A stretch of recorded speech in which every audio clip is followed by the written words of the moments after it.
佢係意大利足球史上最偉大嘅左後衛。25年只效力一支球隊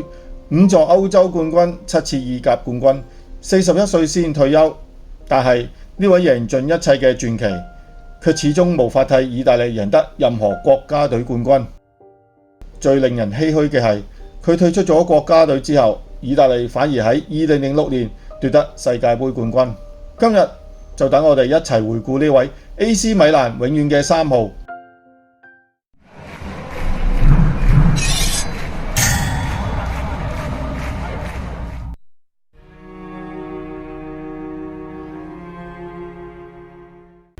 偉大嘅意大利左後衛馬甸尼。每當提及意大利嘅左後衛，相信大部分球迷都會推選馬甸尼係史上最佳嘅一人。雖然佢係名將之後，成就同埋名氣就遠超父親，唔單止係意大利史上最佳左後衛，更係世界足壇史上其中一名偉大嘅左後衛。馬甸尼嘅爸爸施薩馬甸尼亦都係厲害角色，佢曾經係率領 AC 米蘭攞到歐冠嘅隊長，亦都因此馬甸尼同樣選擇喺 AC 米蘭出道。不過佢從來都冇被外界質疑係靠父蔭，因為佢竟然比爸爸更犀利。喺青年軍嘅時候就協助球隊攞到冠軍，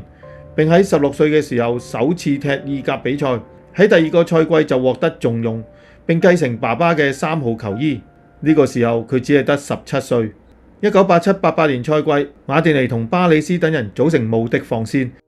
協助米蘭喺整個賽季只係失咗14球之下，成為意甲冠軍，係佢職業生涯7次意甲冠軍之中嘅第一次。由於表現優異，所以仲未到20歲，佢已經成為意大利征戰1988年歐洲國家盃決賽周嘅首選左後衛，並協助球隊打入4強。馬甸尼此後嘅足球事業一帆風順，同 AC 米蘭一齊攞過無數意甲同埋歐洲錦標，並成為意大利國家隊嘅必然主力。喺1990年世界盃決賽周，亦都係正選左後衛，可惜無緣以地主國身份成為世界冠軍，只能夠獲得季軍。雖然 AC 米蘭喺1990年初期風華正茂，但意大利就喺1992年嘅歐洲國家盃外圍賽不敵獨聯體而出局，無緣參加決賽周。1994年世界盃決賽周係馬甸尼正式成為老大哥嘅賽事，嗰個時候佢只係得26歲。意大利隊長巴里斯喺第2場分組賽就受傷缺陣大部分賽事，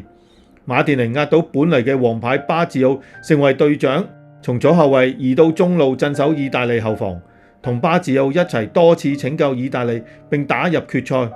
可惜喺決賽互射12碼不敵巴西，馬甸尼再次同冠軍擦身而過。世界盃之後，由於巴里斯因傷而加速狀態下滑，令到馬甸尼喺 AC 米蘭亦都接棒成為隊長。AC 米蘭王朝沒落之後，佢仍然挺住米蘭嘅後防，並喺1995-96年賽季協助球隊再奪聯賽冠軍。雖然佢被稱為偉大嘅左後衛，不過隨住巴里斯退出國家隊同埋淡出米蘭陣容，佢都轉型為中衛，表現同樣出色。可惜佢喺1998年同2002年都未能率領意大利攞到世界盃冠軍。喺2000年歐洲盃決賽，意大利一度領先，但係喺完場前嘅一刻被追和。喺加時嘅時候更加被射入黃金入球，幾乎到手嘅錦標亦都飛走咗，令到身經百戰嘅馬甸尼喺賽後亦都接受唔到，淚灑當場。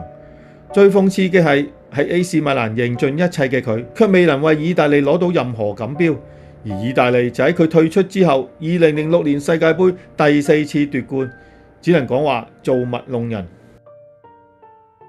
雖然隨住年齡增長，馬甸尼嘅競技水平亦都難免下滑，不過佢嘅狀態算係保持得非常好。喺2006-07年賽季，仍然以隊長身份率領球隊奪得佢個人第5次歐冠錦標。呢一年佢已經38歲。到咗2009年5月，馬甸尼終於喺41歲嘅時候結束球員生涯。